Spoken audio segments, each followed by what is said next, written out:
All right. Good morning, my friends. I am honored to actually be doing a sort of a dual recording this morning. I'm here with PBS North, and I am so honored to be with PBS today. It is Wednesday morning. It is about 29 degrees out this morning. We do have winds coming off the lake a little bit here, bringing us down to about 20 degrees. We should see a little bit of melt today, but I think with the clouds, we're going to hold on to a bit of that snow. We sure hope so. We don't want a January melt. It's going to be a great day. We're open today 7 to 3. Stop on in, say hello, and have a bowl of chili with us. Enjoy your day, you guys. Take care. Perfect.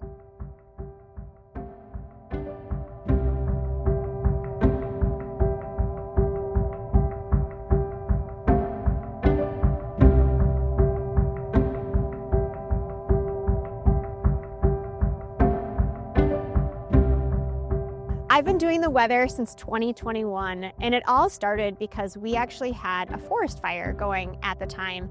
And the Forest Service was frankly too busy putting out the fire, managing the fire, than to give updated information on the basis in which people now want. So I started giving the weather more so like what the smoke situation was, how far it truly was from town, because it was, 40 plus miles.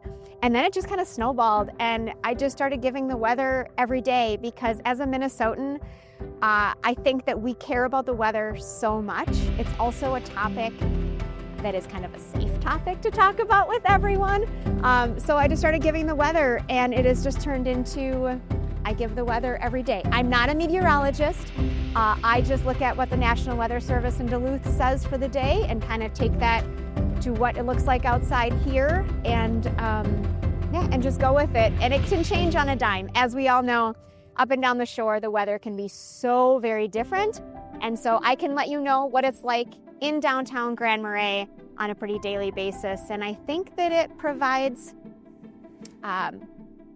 clarity for some. It's helpful, and I hope that it's also enjoyable and entertaining, because I want to be enjoyable and entertaining.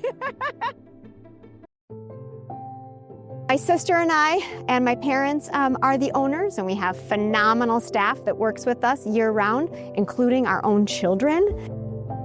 We went to high school here. My sister and I went to college, got our degrees, and chose to come home. And I think that that's really important, that you get to choose where you reside.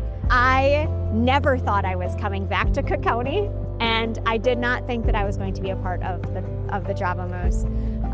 Part of it was because it was their dream. It wasn't necessarily my dream, but the proximity to the lake and to nature is like no other. And I think as kids, sometimes you forget your surroundings and how beautiful it truly is. But coming down that hill into Grand Marais, you just take that deep breath and you know that you are home. How can one say no to this opportunity? And I've tried to sort of make it my own, and with my help of my sister. And no, it was never my plan. My degrees in college have nothing to do with business, accounting, HR. I have a history degree and a sports medicine degree, and my sister does have a hotel restaurant tourism degree, so she can bring in that expertise. But no, and I think that that's part of the shore as well. If you went up and down and asked most of the businesses in town, was this your dream or was this your background? By and large, most are going to say no. But in Cook County, you need to carve out your path, and sometimes it takes many attempts to try it out. My husband, in his career, that's not where he started either. And so I think most of the people up and down the shore have a previous career or a previous story to tell, which makes it all the better. Are there any hardships about running your own business in a small town like this? Yes, I think any small business is challenging. As soon as you think that you know that you have it all figured out, a wrench gets thrown into that. and costs are very high. We are at the end of the road, and so we pay more to get the products. We pay more for delivery.